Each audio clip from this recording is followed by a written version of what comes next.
Soap 4 ದಿನ ಬರೋದೇ ಹಿಟ್ಟಿಗೆ ಆಫೀಸ್ಗೆ ಬಸ್ಸಿಗೆ ಬರ್ತೀನಿ ಅಂತ ರಿಸ್ಕ್ ಅಂತ ಹೇಳಿ ನಾವು ಸ್ವಲ್ಪ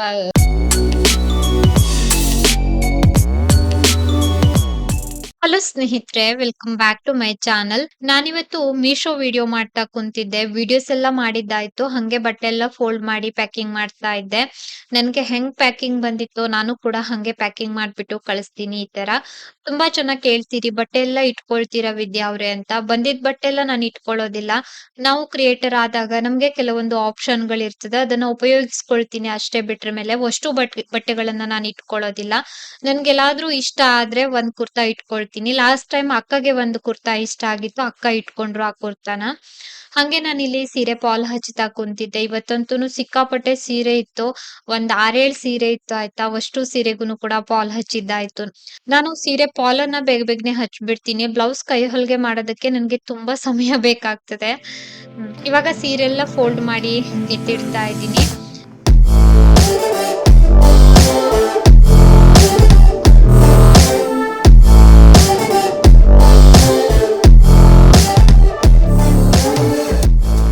ಇವತ್ತು ಅಕ್ಕ ತಂಗಿ ಇಬ್ರುನು ಹೊರಗಡೆ ಹೊರಟಿದೀವಿ. ನಮ್ಗೆ ಸ್ವಲ್ಪ ಗ್ರಾಸರೀಸ್ ಎಲ್ಲ ಶಾಪಿಂಗ್ ಮಾಡ್ಲಿಕ್ಕಿತ್ತು, ಹಂಗಾಗಿ ಹೊರಟಿದ್ವಿ. ಇನ್ನ ಪುರೋಹಿತ್ ಫ್ಯಾನ್ಸಿ ಸ್ಟೋರ್ಗೂ ಕೂಡ ಹೋಗ್ಬೇಕಿತ್ತು, ಹಂಗಾಗಿ ಹೊರಟಿದ್ವಿ ಇಬ್ರುನು. ಮೊದ್ಲಿಗೆ ಬಂದಿದ್ದು ಎಆರ್ಎಂಗೆ. ಎಆರ್ಎಂ ಅಲ್ಲಿ ಸುಮಾರಷ್ಟು ಖರೀದಿ ಇತ್ತು. ನಾನು ಒಂದು 15 ದಿನದ ಹಿಂದೆ ಬಂದು ಸ್ವಲ್ಪ ಸಾಮಗ್ರಿ ಎಲ್ಲ ತಗೊಂಡ್ ಹೋಗಿದ್ದೆ. ಆದ್ರೂನು ಕೂಡ ಎಲ್ಲ ಖಾಲಿ ಆಗ್ತಾ ಬಂದಿತ್ತು ಕೆಲವೊಂದು, ಹಂಗಾಗಿ ಎಲ್ಲಾನು ಕೂಡ ತಗೊಳ್ತಾ ಇದ್ದೀನಿ. ಸಕ್ಕರೆ, ಇನ್ನ ಈ ಕಾಬೂಲ್ ಕಡ್ಲೆ, ಇನ್ನ ಡೊಮೆಕ್ಸು, ಪಿನೈಲು, ಈ ಬಟ್ಟೆ ಸೋಪು, ಪಾತ್ರೆ ಸೋಪು, ಸ್ನಾನಕ್ ಸೋಪು ಇಂಥದ್ದೇ ಆಯ್ತಾ. ಎಷ್ಟೇ ಸಾಮಗ್ರಿ ತಂದ್ರುನು ಒಂದು ಒಂದು ಖಾಲಿ ಆಗ್ತಾ ಇರ್ತದೆ. ಮನೆಯಲ್ಲಿ ಇಬ್ರು ಇರ್ಲಿ, 3 ಜನ ಇರ್ಲಿ, 4 ಜನ ಇರ್ಲಿ, ಅಂದ್ರೆ ಸಾಮಗ್ರಿ ಮತ್ತೆ ಈ ಬಟ್ಟೆ ತೊಳೆಯೋ ಈ ವಸ್ತುಗಳು, ಏನು ಸೋಪು ಇಂಥದ್ದೆಲ್ಲ ಖಾಲಿ ಆಗ್ತಾನೆ ಇರ್ತದೆ. ನನ್ಗಂತೂ ಈ ಹೊಟ್ಟೆಗ್ ತಿನ್ನೋದಕ್ಕಿಂತ ಹೆಚ್ಚು ಬಟ್ಟೆ ಸೋಪು, ಪಾತ್ರೆ ಸೋಪು, ಈ ಲೈಝೋಲು ಇಂಥದ್ದೇ ಜಾಸ್ತಿ ಬೇಕಾಗ್ತದೆ ಆಯ್ತಾ. ನನ್ಗೆ ಬಟ್ಟೆ ಸೋಪ್ ಅಂತೂ ಒಂದ್ ಸೋಪ್ 4 ದಿನ ಬರೋದಿಲ್ಲ ಈ ತರ. ಅಕ್ಕ ತಂಗಿ ಇಬ್ರುನು ಹೇರಮ್ ಅಲ್ಲಿ ಖರೀದಿ ಮಾಡ್ಕೊಂಡು ಅಲ್ಲಿಂದ ಸೀದಾ ನಾವು ಮಿಲ್ಗ್ ಬಂದ್ವಿ. ರಾಗಿ ಹಿಟ್ಟು, ಗೋಧಿ ಹಿಟ್ಟೆಲ್ಲ ತಗೊಳ್ಬೇಕಿತ್ತು, ಹಂಗಾಗಿ ನಾನು ಇತ್ತೀಚೆಗೆ ಪ್ಯಾಕೆಟ್ ಈ ರಾಗಿ ಹಿಟ್ಟು, ಗೋಧಿ ಹಿಟ್ಟು ಯಾವ್ದನ್ನು ಕೂಡ ಉಪಯೋಗಿಸ್ತಾ ಇಲ್ಲ. ಹತ್ತತ್ರ ಒಂದ್ 3-4 ತಿಂಗಳನ್ನೇ ಆಯ್ತು. ಇಲ್ಲಿ ಮಿಲ್ ಅಲ್ಲಿ ಕೊಡ್ತಾರೆ ರಾಗಿ ಹಿಟ್ಟು, ಗೋಧಿ ಹಿಟ್ಟೆಲ್ಲಾನು. ಅಂದ್ರೆ ಅವರೇ ತಂದು ಗೋಧಿ ಎಲ್ಲಾನು ಮಿಲ್ ಮಾಡ್ಸಿರ್ತಾರೆ. ಕೆಜಿ 70 ರೂಪಾಯಿ ಕೊಡ್ಬಹುದು. ಅಂಗಡಿನಲ್ಲೂ ಕೂಡ ಪ್ಯಾಕೆಟ್ ಹಿಟ್ಟಿಗೆ ಸೇಮ್ ರೇಟ್ ಇದೆ, 70 ರೂಪಾಯಿ ಏನೋ ಇದೆ ರಾಗಿ ಹಿಟ್ಟಿಗೆಲ್ಲಾನು. ಇಲ್ಲಿನೂ ಅಷ್ಟೇನೆ ಸೇಮ್ ರೇಟ್, ವ್ಯತ್ಯಾಸ ಏನಿಲ್ಲ. ಅಲ್ಲಿಂದ ಸೀದಾ ಪುರೋಹಿತ್ ಫ್ಯಾನ್ಸಿ ಸ್ಟೋರ್ಗೆ ಹೋದ್ವಿ. ನೋಡಿದ್ರೆ ಅಲ್ಲಿ ಕ್ಲೋಸ್ ಇತ್ತು ಅಂಗಡಿ. ಊರಿಗೆ ಹೋಗಿದ್ದಾರೋ ಏನೋ ಅಂತ ಗೊತ್ತಿಲ್ಲ. ವ್ಯಾರಂಟಿ ಬಳೆ ಬೇಕಿತ್ತು. ಇನ್ನ ಬೇರೆ ಕಡೆ ಹೋದ್ರೆ ಸರಿ ಹೋಗೋದಿಲ್ಲ. ಇನ್ನ ಒಂದಿನ ನೋಡಿದ್ರೆ ಆಯ್ತು ಅಂತ ನಾವು ಅಲ್ಲಿಂದ ಸೀದಾ ಮನೆಗ್ ಬಂದ್ವಿ. ಮನೆಗ್ ಬಂದಿದ್ದೆ, ನಾನು ಗ್ರಾಸರೀಸ್ ಎಲ್ಲ ಎತ್ತಿಡ್ತಾ ಇದ್ದೆ. ಮೆಣಸ್ ತಗೊಂಡೆ. ಇನ್ನ ಒಂದ್ ಕಡೆ ಹೋಗಿದ್ವಿ ಮೆಣಸ್ ತರೋದಕ್ಕೆ ಅಂತ. ಈ ಬ್ಯಾಡ್ಗೆ ಮೆಣಸ್ ಕೆಜಿ 440 ರೂಪಾಯಿ ಆಯ್ತಾ.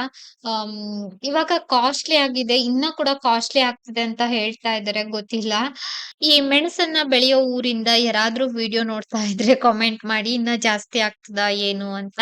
ನಾನು ತಂದಿರುವಂತ ಸಾಮಗ್ರಿ ಎಲ್ಲ ತೆಗ್ದು ಇಡ್ತಾ ಇದ್ದೆ, ಅಷ್ಟ್ರಲ್ಲಿ ನನ್ಗೆ ಕಾಲ್ ಬಂತು. ನನ್ನ ಅಕ್ಕ ಕಾಲ್ ಮಾಡಿದ್ರು, ಹಂಗಾಗಿ ಅವ್ರ ಜೊತೆ ಮಾತಾಡ್ತಾ ಇದ್ದೆ. ಅವ್ರು ಕಾಲ್ ಮಾಡ್ದಾಗ್ಲೇನೆ ನಾನ್ ಮಾತಾಡ್ಬೇಕು, ನಾನಾಗಿ ಕಾಲ್ ಮಾಡಿದ್ರೆ ಕಾಲ್ ಹೋಗೋದಿಲ್ಲ ಈ ತರ.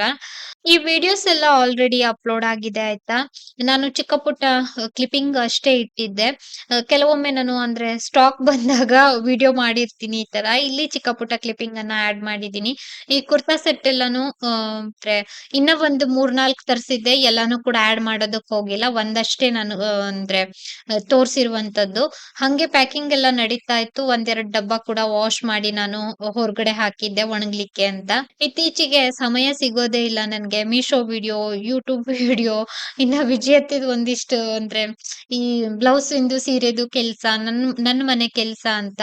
ಹಂಗೆ ಇವಿಷ್ಟು ಫೋಲ್ಡ್ ಮಾಡಿ ನಾನು ಪ್ಯಾಕಿಂಗ್ ಕೂಡ ಮಾಡ್ದೆ. ನನ್ಗೆ ಈ ಕುರ್ತಾ ಸೆಟ್ ತುಂಬಾ ಇಷ್ಟ ಆಗಿತ್ತು, ಬಟ್ಟೆ ಕೂಡ ತುಂಬಾ ಚೆನ್ನಾಗಿತ್ತು. ಆದ್ರೆ ತಗೊಳೋದಕ್ ಹೋಗ್ಲಿಲ್ಲ ನಾನು. ಇನ್ನ ಒಂದಿನ ಯಾವತ್ತಾದ್ರೂ ನೋಡಿದ್ರೆ ಆಯ್ತು. ಬೇಕಂತಂದ್ರೆ ಖರೀದಿ ಮಾಡ್ಬಹುದು ಅಂತ ಹೇಳ್ಬಿಟ್ಟು. ಆಫೀಸ್ಗೆ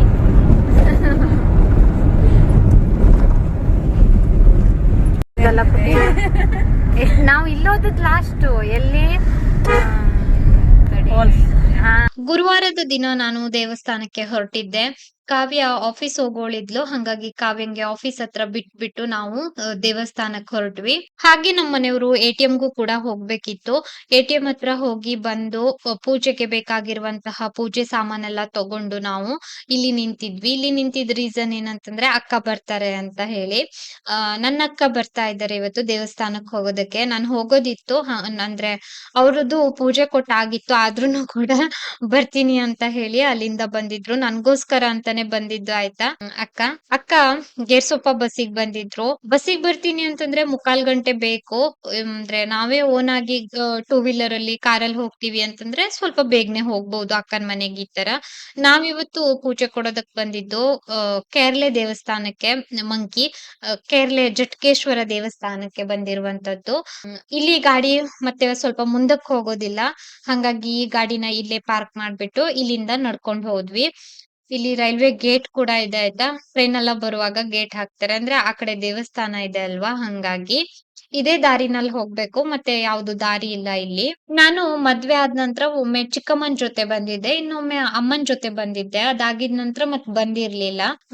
ಈ ಬಾರಿ ಅಕ್ಕನ್ ಜೊತೆ ಬಂದಿದೀನಿ ಆಯ್ತಾ. ತುಂಬಾ ವರ್ಷಗಳೇ ಆಗಿತ್ತು ಪೂಜೆ ಕೊಡ್ದೇನೆ, ಹಂಗಾಗಿ ಬಂದಿದ್ದು. ಇಲ್ಲೇನಂತಂದ್ರೆ ಮಣ್ ರೋಡಲ್ಲಿ ನಡ್ಕೊಂಡ್ ಹೋಗ್ಬೇಕು. ಮಳೆಗಾಲದಲ್ಲೆಲ್ಲ ಅಂದ್ರೆ ಅಲ್ಲಿ ಸ್ವಲ್ಪ ಮುಂದ್ಗಡೆ ಎಲ್ಲ ನೀರ್ ತುಂಬ್ತದಂತ ಅಕ್ಕ ಹೇಳ್ತಾ ಇದ್ರು. ಅಕ್ಕ ಅಂತೂನು ಪ್ರತಿ ವರ್ಷ ಬರ್ತಾರೆ, ವರ್ಷಕ್ಕೆ 2 ಬಾರಿ ಎಲ್ಲ ಬರ್ತಾರೆ. ಟೂ ವೀಲರ್ ಎಲ್ಲ ತಂದ್ರೆ ಆರಾಮಾಗಿ ತಗೊಂಡ್ ಹೋಗ್ಬಹುದು. ಕಾರು ಕೂಡ ಬರ್ತದೆ, ಬರೋದಿಲ್ಲ ಅಂತೇನಿಲ್ಲ. ಆದ್ರೂನು ಸುಮ್ನೆ ಏನಕ್ಕೆ ರಿಸ್ಕ್ ಅಂತ ಹೇಳಿ ನಾವು ಸ್ವಲ್ಪ ದೂರನೇ ಇಟ್ಬಿಟ್ ಬಂದ್ವಿ. ಅಕ್ಕ ತಂಗಿ ಇಬ್ರುನು ಮಾತಾಡ್ಕೊಂಡ್ ನಡ್ಕೊಂಡ್ ಬಂದ್ವಿ. ಕೇರ್ಲೆ ಜಟ್ಕೇಶ್ವರ ದೇವಸ್ಥಾನ ಇದು. ದೇವ್ರು ನಿಮ್ಮೆಲ್ಲರಿಗೂ ಒಳ್ಳೇದ್ ಮಾಡ್ಲಿ ಸ್ನೇಹಿತರೆ, ಆಯುರ ಆರೋಗ್ಯ ಕೊಟ್ಟು ಕಾಪಾಡ್ಲಿ. ಪೂಜೆ ಎಲ್ಲಾ ತುಂಬಾ ಚಂದ ಮಾಡ್ಕೊಟ್ರು ಭಟ್ರು. ಮನ್ಸಿಗೆ ಏನೋ ಒಂಥರ ಇವತ್ತು ತುಂಬಾ ಖುಷಿ ಅಂತ ಅನ್ಸ್ತಾ ಇತ್ತು. ಹಂಗೆ ಪೂಜೆ ಮಾಡುವಾಗೆಲ್ಲ ನಾನ್ ಜಾಸ್ತಿ ಏನು ಕೂಡ ವಿಡಿಯೋ ಮಾಡ್ಕೊಂಡಿಲ್ಲ. ಇನ್ನ ಎಲ್ಲಾರು ಮಾತಾಡ್ಕೊಂಡು ದೇವಸ್ಥಾನದಿಂದ ಬಂದ್ವಿ. ಏನೇನೋ ಡಿಸ್ಕಷನ್ ಎಲ್ಲ ಮಾಡ್ತಾ ಇದ್ವಿ, ಹಂಗಾಗಿ ವಾಯ್ಸ್ ಓವರ್ ಕೊಟ್ಟಿದೀನಿ. ಇನ್ನ ಇಲ್ಲಿ ಐಸ್ ಕ್ರೀಮ್ ತಗೊಳ್ಳೋಣ ಅಂತ ಬಂದ್ವಿ. ಹಂಗೂನು ಐಸ್ ಕ್ರೀಮ್ ಎಲ್ಲ ತಗೊಂಡಿದ್ದಾಯ್ತು. ಕೋನ್ ಐಸ್ ಕ್ರೀಮ್ ತಗೊಂಡ್ವಿ ನಂದಿನಿ ಅವ್ರದ್ದು. ಈ ಪಿಸ್ತಾ ಕಲರ್ ಅಲ್ಲಿ ದೊಡ್ಡ ಐಸ್ ಕ್ರೀಮ್ ಇರ್ಲಿಲ್ಲ, ಹಂಗಾಗಿ ಸ್ವಲ್ಪ ಚಿಕ್ಕದೇ ಕೋನ್ ಐಸ್ ಕ್ರೀಮ್ ಸಿಕ್ತು. ಇಲ್ಲಿ ಇಡ್ಗುಂಜಿ ಕ್ರಾಸ್ ಹತ್ರ ಒಂದ್ ಅಂಗಡಿ ಇದೆ, ಅಲ್ಲೇನೆ ಐಸ್ ಕ್ರೀಮ್ ಎಲ್ಲ ತಿನ್ಕೊಂಡು ಅಲ್ಲಿಂದ ಸೀದಾ ಬಂದ್ವಿ. ಅಕ್ಕಂಗೆ ಅಲ್ಲೇ ಸರ್ಕಲ್ ಹತ್ರ ಬಿಟ್ವಿ. ಅಕ್ಕ ಬಸ್ ಹತ್ಕೊಂಡ್ ಹೋಗ್ತೀನಿ ಅಂತ ಹೇಳಿದ್ರು. ಮನೆಗ್ ಬಂದು ಅಂದ್ರೆ ಅಕ್ಕಂಗೆ ಮತ್ತೆ ಆಯಿಗೆ ಇಲ್ಲಿ ಆಯುಷನ್ ಮಮ್ಮಿಗೆ ಆಯಿಗೆಲ್ಲ ಪ್ರಸಾದ ಕೊಟ್ಬಿಟ್ಟು ಮೇಲ್ಗಡೆ ಬಂದಿದ್ದೆ ನಾನು. ನನ್ನಕ್ಕ ಮನೆಯಿಂದ ಬರ್ತಾ ನನ್ಗೆ ಹಾಲು ಮತ್ತೆ ಈ ಬಾಳೆಕಾಯಿ ಎಲ್ಲ ತಂದಿದ್ರು. ಬಾಳೆಕಾಯಿ ಕೂಡ ಅಕ್ಕಂಗೆ ಕೆಳಗಡೆ ಕೊಟ್ಬಿಟ್ಟು ಬಂದಿದ್ದೆ. ಅಕ್ಕ ಅಂತಂದ್ರೆ ಆಯುಷನ್ ಮಮ್ಮಿ, ಮತ್ತೆ ಕನ್ಫ್ಯೂಸ್ ಆಗ್ಬೇಡಿ ಯಾರ್ಯಾರು ಅಂತ. ಪ್ರಸಾದ ಎಲ್ಲ ತೆಗ್ದು ಇಡ್ತಾ ಇದ್ದೆ, ಹಣ್ಣೆಲ್ಲ ಜೋಡಿಸ್ತಾ ಇದ್ದೆ. ಇನ್ನ ತೆಂಗಿನಕಾಯಿ ಕಡಿ ಎಲ್ಲಾನು ನಾನು ಫ್ರಿಡ್ಜ್ ಅಲ್ಲಿ ಇಟ್ಕೊಂಡೆ. ಇದ್ ಬಂದು ರಾತ್ರಿಯ ಕ್ಲಿಪ್ಪಿಂಗು. ಧಾರಾವಾಹಿ ನೋಡ್ತಾ ಇದ್ದೆ, ಗಂಧದ ಗುಡಿ ನೋಡ್ತಾ ಇದ್ದೆ. ಅಷ್ಟ್ರಲ್ಲಿ ನಮ್ಮನೆಯವ್ರು ಬಂದ್ರು. ಇವತ್ತು ತಿಂಡಿ ಈ ಚಿಟ್ಮುಟ್ಕೆ ಪಲ್ಯ ಮತ್ತೆ ಚಪಾತಿ ಆಗಿತ್ತು. ಚಪಾತಿ ಎಲ್ಲ ಮಾಡಿದ್ದೆ. ಕಿಚನ್ ಏನ್ ಕ್ಲೀನ್ ಮಾಡಿರ್ಲಿಲ್ಲ. ತಿಂಡಿ ತಿನ್ಕೊಂಡು ನಂತರ ಕಿಚನ್ ಎಲ್ಲ ನೀಟ್ ಮಾಡೋಣ ಅಂತ ಹೇಳಿ ಒಮ್ಮೆಲೆ ನೀಟ್ ಮಾಡ್ಬಿಡೋಣ ಅಂತ. ರಾತ್ರಿ 9:30 ಇವಾಗ ಸಿಗ್ತಾ ಇದ್ದೀನಿ. ಇವತ್ತು ದಿನ ತುಂಬಾ ಬ್ಯುಸಿ ಆಗಿ ಹೋಯ್ತು. ಏನಂತಂದ್ರೆ ಇನ್ನ ಕೂಡ ಕೆಲ್ಸ ಇದೆ. 2 ಸೀರೆ ಫಾಲ್ ಹಚ್ಬೇಕು. ಇವತ್ತು ಬಟ್ಟೆ ತೊಳೆದ್ ಹಾಕಿದ್ದು ಒಣಗಿದ ಬಟ್ಟೆನ ಮಡಚಿಲ್ಲ. ನಾನು ವಿಡಿಯೋಗೆ ವಾಯ್ಸ್ ಓವರ್ ಕೊಡ್ಬೇಕು. ಇವತ್ತೇನಿಲ್ಲ ಅಂತಂದ್ರು ನನ್ಗೆ 11 ಗಂಟೆನೆ. ಸೀರೆ ಫಾಲ್ ಏನೋ ಬೇಗನೆ ಹಚ್ಬಿಡ್ತೀನಿ. ವಿಡಿಯೋ ವಾಯ್ಸ್ ಓವರ್ ಕೊಡೋದು, ಬಟ್ಟೆ ಮಡ್ಚೋದು ಎಲ್ಲಾನು ಕೆಲ್ಸ ಇದೆ ಸ್ನೇಹಿತರೆ. ಇತ್ತೀಚೆಗೆ ಅಂದ್ರೆ ದಿನಗಳು ತುಂಬಾ ಬ್ಯುಸಿಯಾಗಿ ಹೋಗ್ತಾ ಇದೆ. ತುಂಬಾ ಬ್ಯುಸಿ ಆಗಿದ್ದೀನಿ. ಯಾವ್ದ್ರದ್ದು ಅಂದ್ರೆ ನೆಗೆಟಿವ್ ವಿಚಾರ ಮಾಡೋದಕ್ಕೆ ನನಗೆ ಸಮಯ ಸಿಗ್ತಾ ಇಲ್ಲ ಆಯ್ತಾ. ವ್ಯೂವರ್ಸ್ ಒಬ್ರು ನನ್ಗೆ ನಿನ್ನೆ ವ್ಲಾಗ್ ನೋಡ್ಬಿಟ್ಟು ಹೇಳ್ತಾ ಇದ್ರು, ವಿದ್ಯಾ ಅವರೇ ಪಾಸಿಟಿವ್ ಆಗಿರಿ ಅಂತ. ಇತ್ತೀಚೆಗೆ ನಾನು ತುಂಬಾ ಪಾಸಿಟಿವ್ ಆಗಿ ಇದ್ದೀನಿ ಸ್ನೇಹಿತರೆ. ಇತ್ತೀಚೆಗೆ ಅಂದ್ರೆ ಒಂದು ಸ್ವಲ್ಪ ದಿನ ಆಯ್ತು. ಏನಕ್ಕೆ ಅಂತಂದ್ರೆ ಮುಂಚೆಲ್ಲ ಬರೇ ನೆಗೆಟಿವ್ ವಿಚಾರ ಮಾಡ್ತಾ ಇದ್ದೆ, ತುಂಬಾ ಕೊರಗ್ತಾ ಇದ್ದೆ ಎಲ್ಲದ್ರ ಬಗ್ಗೆನು. ಇವಾಗ ಏನಂತಂದ್ರೆ ಅಂದ್ರೆ ತುಂಬಾ ಪಾಸಿಟಿವ್ ಆಗಿ ವಿಚಾರ ಮಾಡ್ತೀನಿ. ಇನ್ನ ಏನಂತಂದ್ರೆ ನಮ್ಗಿದ್ದ ಸಮಸ್ಯೆನ ಬಗೆಹರಿಸ್ಕೊಳ್ಬೇಕು, ಅದ್ರ ಬಗ್ಗೆ ಗಮನ ಕೊಡ್ಬೇಕು. ಈ ತರ ಅಂದ್ರೆ ಇದ್ರ ಬಗ್ಗೆ ಎಲ್ಲ ವಿಚಾರ ಮಾಡ್ತೀನಿ. ಈ ತರ ಎಷ್ಟೊಂದು ವಿಚಾರನ ಹಂಚ್ಕೊಳ್ಳೋದಕ್ಕಾಗೋದಿಲ್ಲ ಸ್ನೇಹಿತರೆ. ಇವಿಷ್ಟು. ಇನ್ನ ವ್ಯೂವರ್ಸ್ ಒಬ್ರು ನನ್ ಕೇಳ್ತಾ ಇದ್ರು ನಿನ್ನೆ ವ್ಲಾಗ್ ಅಲ್ಲಿ, ನಿಮ್ ಹೇರ್ ತುಂಬಾ ಉದ್ದ ಆಗಿದೆ ಅಂತ. ಹೇರ್ ತುಂಬಾ ಉದ್ದ ಆಗಿದೆ ಏನೋ ನಿಜ, ಆದ್ರೆ ತುಂಬಾ ಹೇರ್ ಫಾಲ್ ಆಗ್ತಿದೆ ನನ್ಗೆ. ಯಾಕೆ ಅಂತ ಗೊತ್ತಿಲ್ಲ. ಈ ತರ ಮಾಡಿದ್ರು ಕೈನಲ್ಲೇನೆ ತಲೆ ಕೂದ್ಲ ಬರ್ತದೆ, ಅಷ್ಟು ಹೇರ್ ಫಾಲ್ ಆಗ್ತಾ ಇದೆ. ಕೂದಲು ಉದ್ದ ಆಗಿದೆ, ಆದ್ರೆ ಫುಲ್ ಅಂದ್ರೆ ಏನ್ ಹೇಳ್ತಾರೆ ಉದ್ರು ಹೋಗಿ ಇವಾಗ ಸ್ವಲ್ಪ ಕೂದಲು ಇರುವಂತದ್ದು. ಜಡೆ ಹಾಕಿದ್ರು ಕೂಡ ತುಂಬಾ ದಪ್ಪ ಜಡೆ ಆಗೋದಿಲ್ಲ. ನೀವು ಇಲ್ಲಿ ನೋಡ್ಬಹುದು. ನಾನು ಕೋಕೋನಟ್ ಆಯಿಲ್ ಅನ್ನ ಯೂಸ್ ಮಾಡ್ತೀನಿ, ಅದ್ ಬಿಟ್ರೆ ಡವ್ ಶಾಂಪೂ ಹಾಕ್ತೀನಿ ಆಯ್ತಾ. ಹಾಗೆ ಇನ್ನ ವ್ಯೂವರ್ಸ್ ಒಬ್ರು ನನ್ಗೆ ಕೇಳ್ತಾ ಇದ್ರು, ಅವ್ರು ಈ ಬ್ಲಾಗ್ ನೋಡ್ತಾರೋ ಇಲ್ವೋ ಗೊತ್ತಿಲ್ಲ, ನೀವು ದೋಸೆ ತವಾನ ಹೇಗೆ ಪಳಗಿಸಿದ್ರಿ ವಿದ್ಯಾ ಅವ್ರೆ ಅಂತ ಕೇಳ್ತಾ ಇದ್ರು. ನಾನು ತುಂಬಾ ಸಿಂಪಲ್ ಆಗಿ ದೋಸೆ ತವಾನ ಪಳಗಿಸುವಂತದ್ದು.